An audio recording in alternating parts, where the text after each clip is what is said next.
Hello, traders. FX Pip Collector here. Today is Tuesday, August 19th, and this is my analysis for the Euro Yen, and we are on the daily time frame. So on the daily time frame, like I've been saying, the last couple of days, we had this impulsive down, we had this break of structure. It seems logical that this move up right here would make a lower high, and either go down for wave C, which I definitely think if it does go down, it's most likely just an ABC to the uptrend, or possibly go down for a wave 3. So keeping all that in mind, let's take it down to the 1 hour time frame where we have our Fibonacci retracement on this move. Yesterday, I was saying that if we get a break of structure to the downside at a fib level, then it definitely would be a very good likely sorting opportunity. Now, it's not just enough to get a bounce at a fib level. You need to see a break of structure.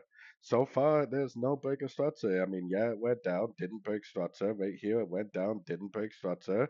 Right here, it went down and didn't break structure. So we need to see that nice break and hold below structure. There's a big difference between a break and hold below structure and a rejection of structure, which is what it keeps on doing. So technically, because we don't have that break of structure to the downside at a fib level yet, cannot rule out the possibility of this breaking to the upside and making a bigger move up, especially because the weekly and daily time frame are definitely still in a uptrend. So, anyways, don't forget to check out my website linked over here in the corner. And as always, thank you for watching and happy trading.